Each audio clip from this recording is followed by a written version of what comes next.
Hey everyone, today's Real Vision Daily Briefing is sponsored by Crane Shares. Learn about their KRBN ETF at craneshares.com/KRBN Real Vision. Now to the top analysis of today's markets.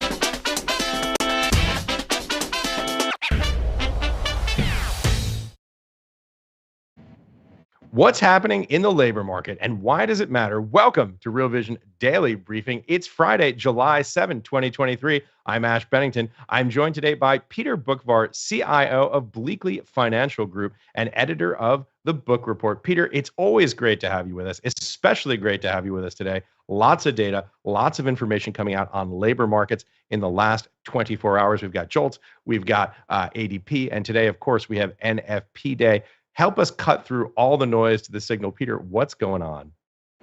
Well, it's interesting because we were sort of thrown around, so to speak, by the economic data, with ADP telling us that almost 500,000 jobs were created, and then sort of a reality check with the BLS. Now, I think there's one lesson we've learned is that you can't really draw a connection to ADP and BLS in any particular month, but over a 6 to 12 month time frame, those numbers should converge. And interestingly, ADP in a way was really just playing catch up after lagging BLS for many months. So year to date, the two surveys aren't that far off on an average monthly basis.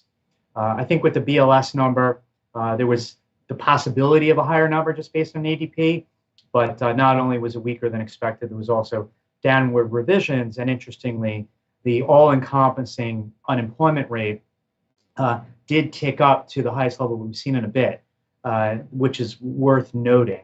I'm of the belief that while the pace of firings has been ticking up based on what we've seen in jobless claims, I think there's no doubt that what precedes that is a slowdown in hiring. And obviously, depending on what industry you're in right now, we are seeing some moderation, I believe, in hiring. Yeah. Gabrielle, let's take a look at those charts if we could to actually walk through what Peter is saying here so you can actually visualize it on your screen if you're watching. This is the non-farm payrolls monthly change number, obviously out today for June of 2023. You can see that moderation in effect. You can see the rate of increase decreasing, and you can see the number of absolute additions decreasing as you look at this chart right now. So pretty clear data there when you look on the screen, pretty clean, nice pattern. Also, I want to take a look at the unemployment rate. This is a longer term picture. This dates back to 1970 on this chart. What you can see there, well, it's pretty obvious what you can see if you're looking at this on a screen. You see that enormous spike for the COVID pandemic, and then you see the decline, obviously now below historical levels. Peter, how would you explain this? How would you contextualize this to someone trying to get their heads around it? Well, if you can, Gabrielle, put that chart back up, because there's this belief that how can we have a recession with the unemployment rate so low? But look at the chart. Look at where the unemployment rate has been going back to 1970, right before the shaded columns. Right. It's low right before you enter a recession, and we should say for folks who don't know, shaded columns represent recession on this chart. So what you're looking at is precisely your point. This idea that the unemployment rate is lowest right before those gray bars, right before recession begins. Right, and this is the U3 measure of unemployment. When I mentioned before, sort of the all-encompassing U6, which has been ticking up to almost 7%, that includes workers that are not looking for a job but would take one if offered, and a part-time worker who wants a full-time job. Now, the interesting and sort of different thing about this economy right now is there's sort of things are moving in slow motion with a lot of these cross currents. And there's been a simplistic view of, okay, the Fed's going to raise rates, we're going to go immediately into recession. And obviously we haven't seen that for different reasons. But I also think that the flow of fiscal government spending has helped to sort of distort, cushion some of the negative impact from the rise in interest rates, and making this somewhat of a bizarre cocktail of analysis and economic reaction to everything being thrown at it. Well, we've got that chart on screen right now, the U6 chart. Obviously, this is the a alternative measure of labor underutilization, exactly as you said, a broader measure of unemployment. Uh, Peter, that's a pretty stark sort of decline, obviously, over a period where we've seen that change. Explain what we're seeing there. Well, if you're a technician and didn't know what the name of the chart was, you can say we're reaching a bottom and curling up. So, like I said, this is the sort of all in measure of the unemployment rate, and I think that this is something that is worth watching going forward, particularly after the recent uptick in jobless claims, where we had 3 weeks in a row north of 260. We had some come down related to the Juneteenth holiday, and then 240-ish print this week. But it's something to keep our eye on. And the thing about this sort of debate, recession, no recession, hard landing, no landing, soft landing, whatever. Like I said, things are happening sort of slow motion, but that shouldn't distract you from trying to focus on the trajectory of economic activity and sort of try to predict that how is an economy going to power ahead in a world of much higher interest rates than what we're used to over the last 15 years. And I think that that is really an important thing here because I've been referring to this higher interest rate environment that could last for a period of time as more of a silent killer to economic activity rather than something you're going to read about in the front page of the Wall Street Journal every single day. And that behind the scenes, sort of, that everyone is getting affected. Well, I shouldn't say everyone. Somebody is getting affected by this higher rate world every day. Whether you're a household whose adjustable rate mortgage just expired and called yet a 7-year ARM or a 10-year ARM with a 3 handle on it, now all of a sudden your mortgage banker is telling you you're going to have to pay 7%, or you're a business that has a loan coming due, or someone has a loan reset that needs to be refinanced. That is what I think chips away at economic activity. I read on Bloomberg News yesterday about Ashford Hospitality, who is defaulting on almost $1 billion of mortgages on a hotel portfolio they have. So that's an example of that you're not reading about, as I said, in the front page of the newspaper, but this stuff's happening every day behind the scenes because somebody has a loan coming due. Now, on the flip side, we know that there's been a huge amount of government spending. We have the CHIPS program right now. There's still money left over from the American Rescue Plan that a lot of states are spending a lot of money, $350 billion worth. You have, of course, also the subsidies for green energy investment. So there's a lot of that going on too that is also creating sort of distortions in the data, but is creating a lift to economic activity. I mean, I was talking to somebody yesterday who said that right now we're on the cusp of or in the planning process for 16 EV battery plants in the country. And each one's going to cost $3 to $4 billion. And of course, it's subsidized by the government, but each facility is going to take, call it 18 months to build. You need workers to build it. And then once it's done, you're going to need probably 4,000 to 5,000 people to staff it.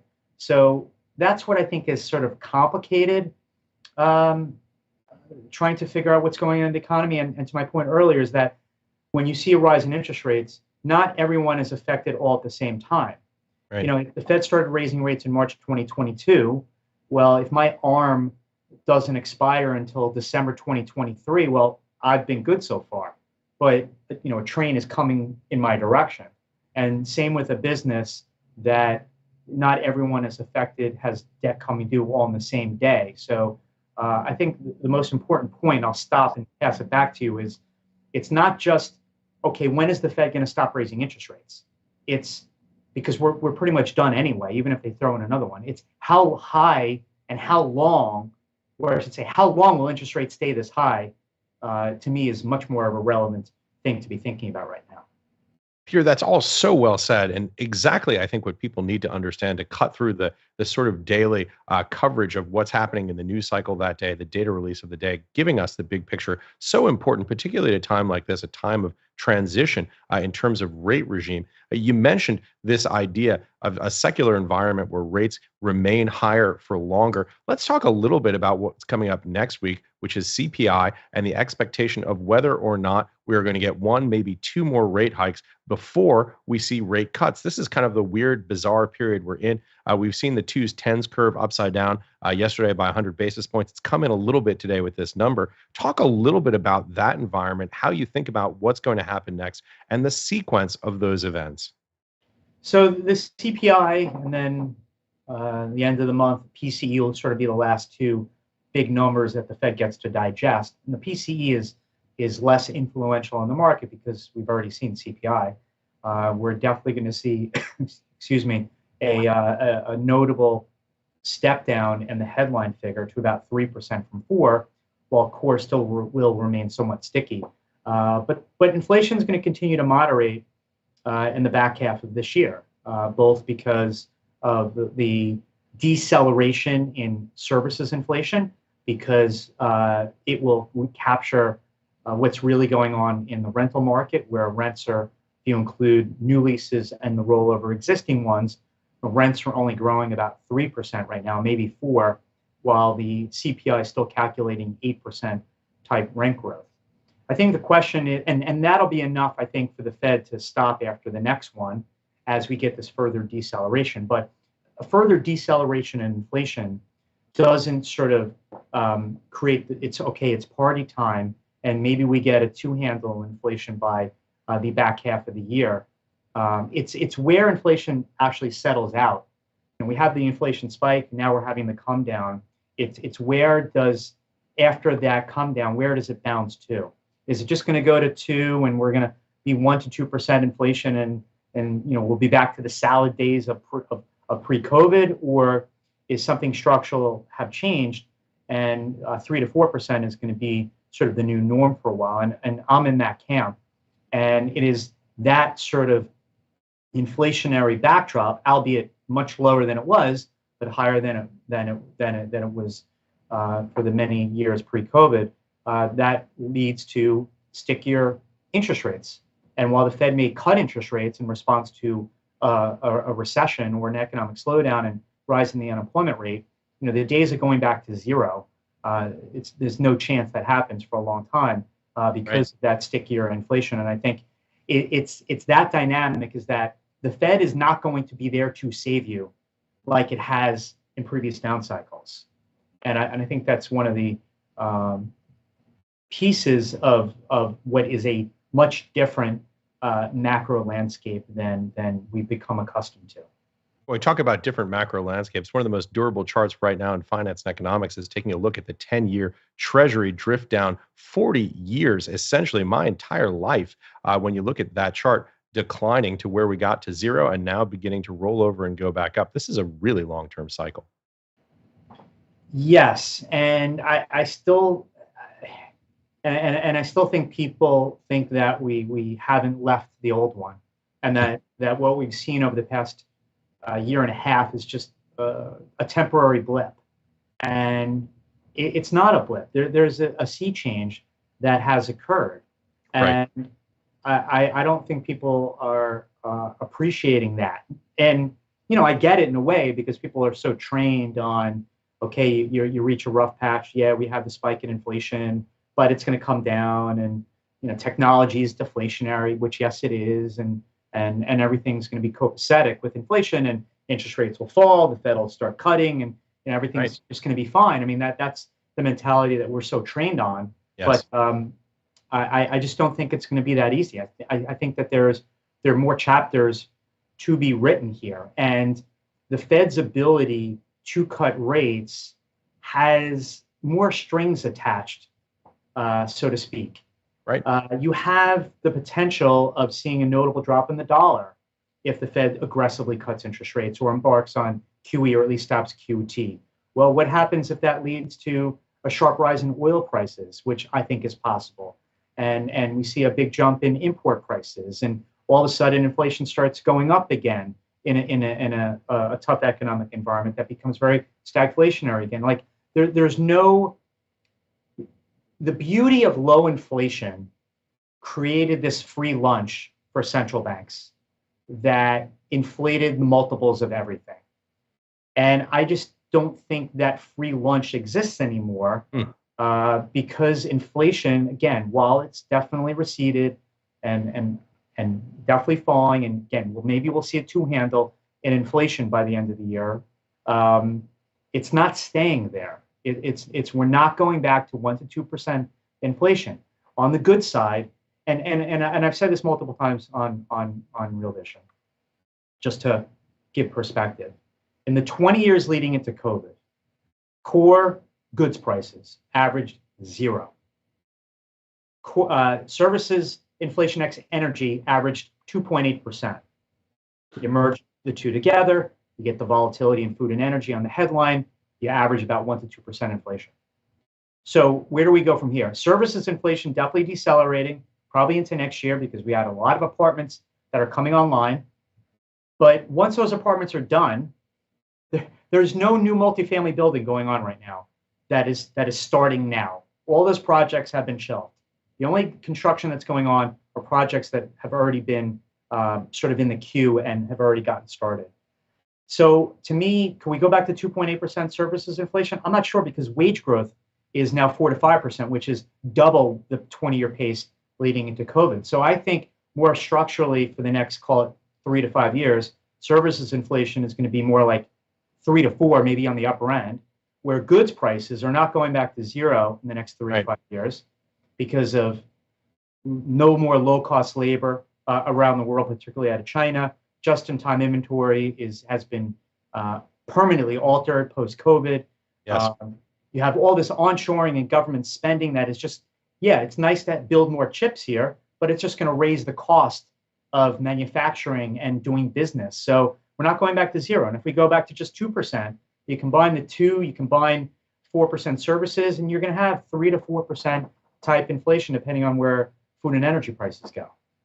Yeah, very well said. And to stress this broader point, because I think it's so important when you give this broader context here, if you're a 50-something grizzled Wall Street veteran, 30 years on the street, you've never seen this before. That's right. And to your point earlier about these 40 years of declining interest rates, we try to figure out and get the question all the time, and we have client money that we got to decide, okay, if we're going to buy bonds, where do we go? And, you have the people that are analyzing the U.S. economy and saying, okay, we're going into recession, inflation's moderating, we got to buy the 10-year, we got to take duration risk, and because it's worth it. And I still think that is thinking sort of the way that things used to be. Right. And I'm much more comfortable buying 2-year treasuries, thinking that the Fed's almost done, and that to me that's a much easier call. Like I can agree, I can understand those calls for the 10-year. Oh yeah, we're going to go back to 3 because we're going into recession and inflation is deflating. But we're coming out of the greatest financial bubble in the history of financial markets, that being in sovereign bonds, which was epitomized by negative interest rate policy.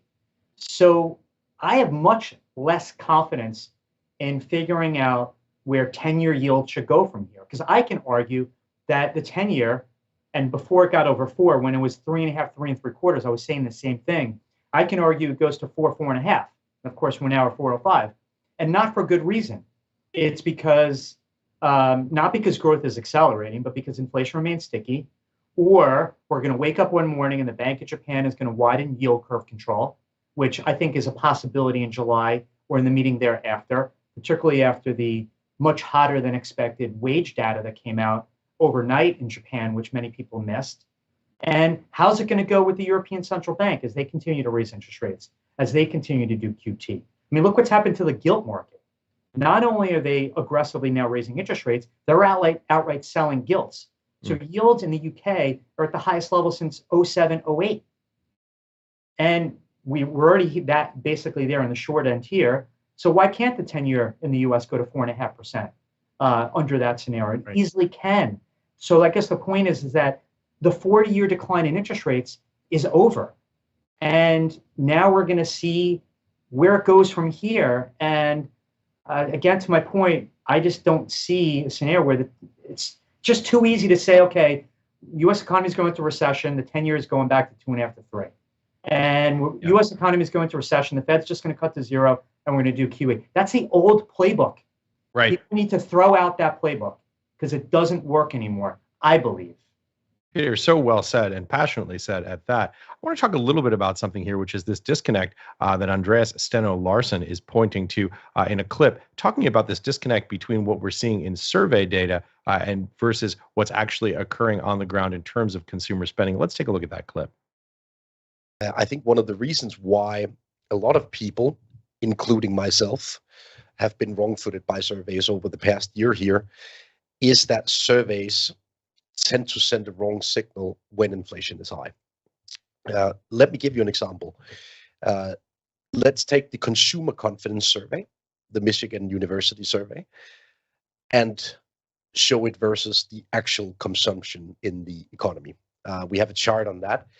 And as you can see, there is basically a growing discrepancy between the pessimism in the survey among consumers and the actual consumption in the economy. So why is that? Why does that make sense in a high inflation environment? Well, the reason why consumer confidence is low is due to, it's basically driven by high prices, right? So it also sends a signal that the average consumer expects prices to increase.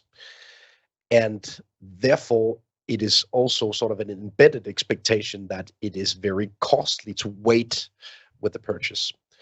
And therefore, you can have this extreme pessimism while still having elevated consumption at the same time, because the survey essentially hints that it is costly waiting, therefore consume now instead of tomorrow.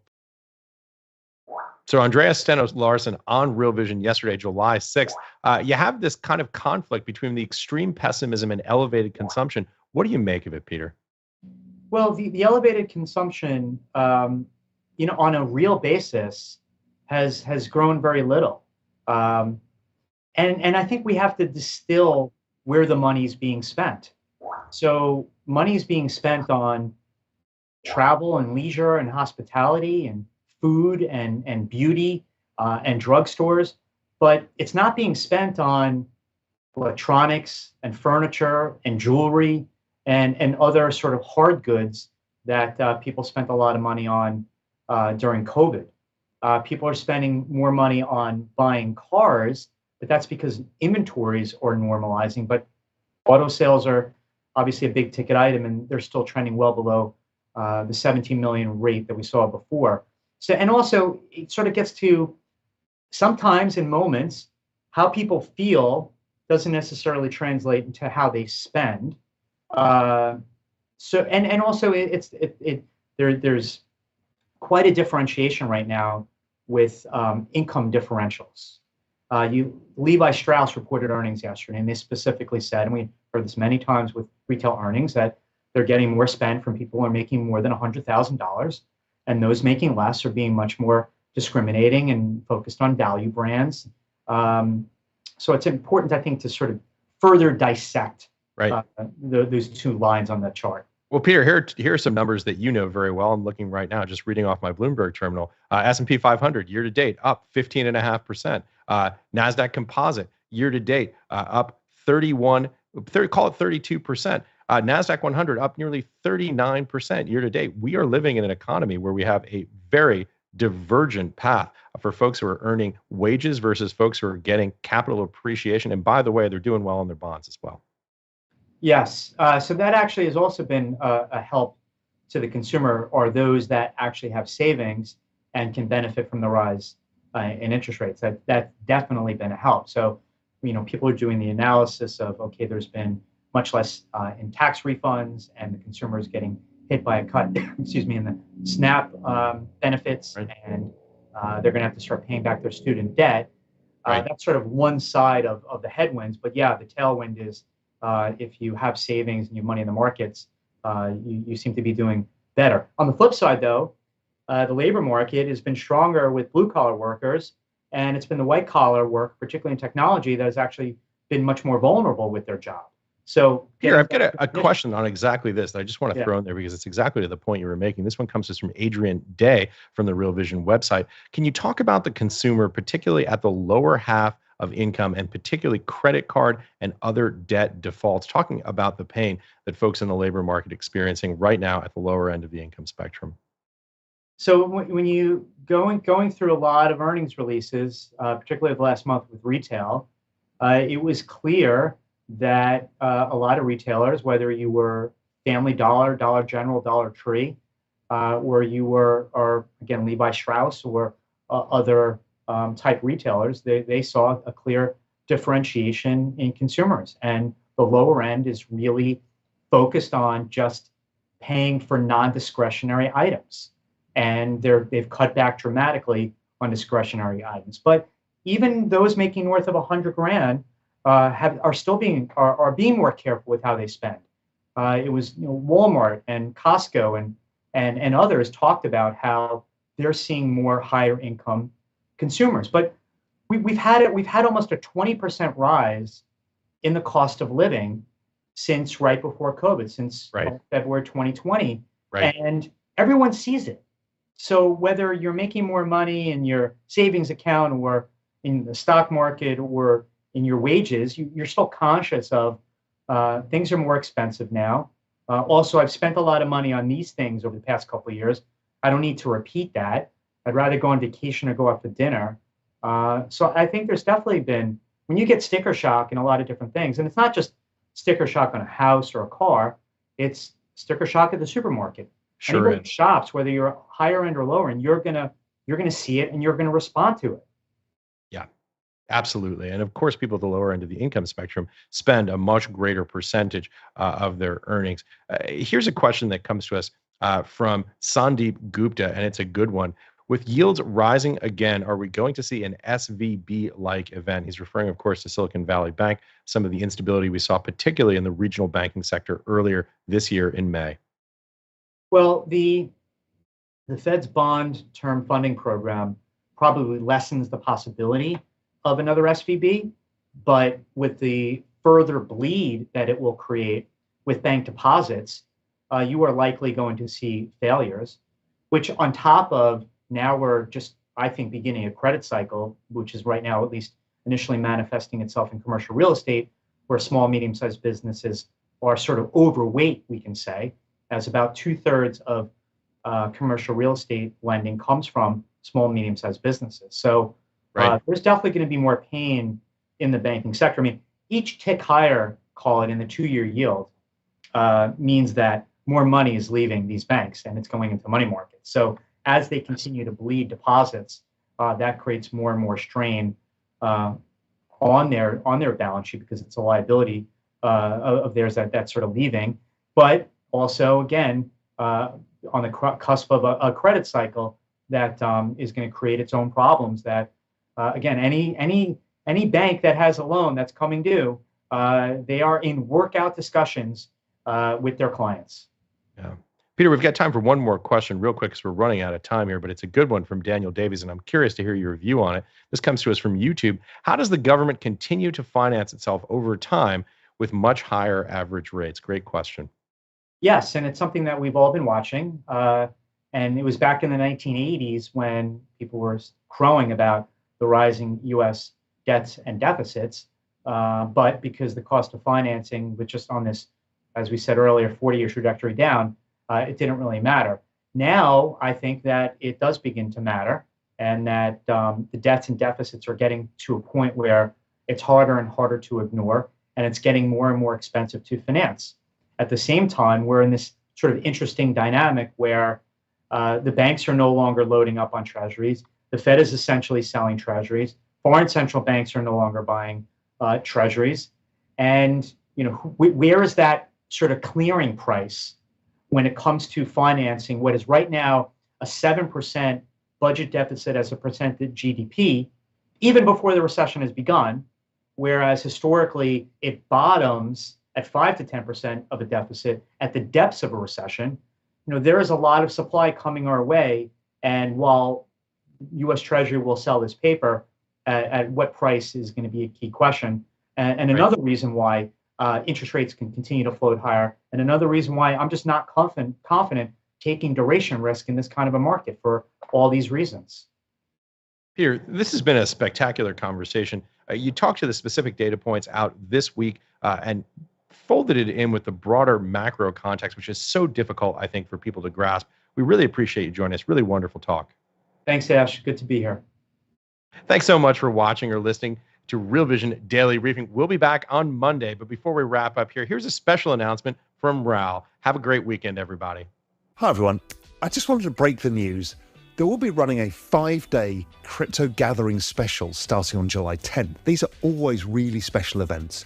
The big question we're seeking to answer in this special week of programming is it game on? We'll be bringing, as ever, the best guests into the space to pick their brains, to find out whether the bull market is really on, and if so, how to position for it. So I'll be kicking off on Monday with my own deep dive analysis on the crypto macro framework and where I think we are. And then, as we go throughout the week, we'll bring on experts in technical analysis, on-chain analysis. We'll have fund managers to ask them how they're positioning, because that's really important, because those guys are all over the space. We'll also be looking deeply into the Web3 and NFT markets. I know there's been some pain in that space. We'll understand if there's opportunity here too. Anyway, there's going to be a ton of stuff.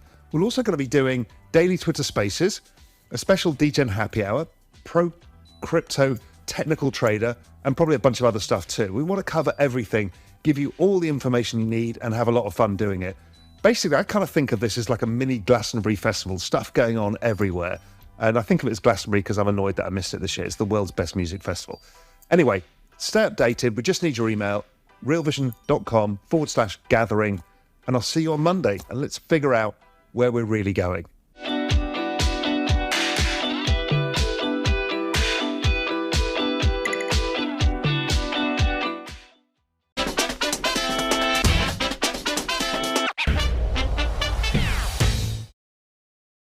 Thanks for joining us, everyone. Today's Real Vision Daily Briefing is sponsored by Crane Shares. Learn about their KRBN ETF at craneshares.com/KRBN/Real Vision.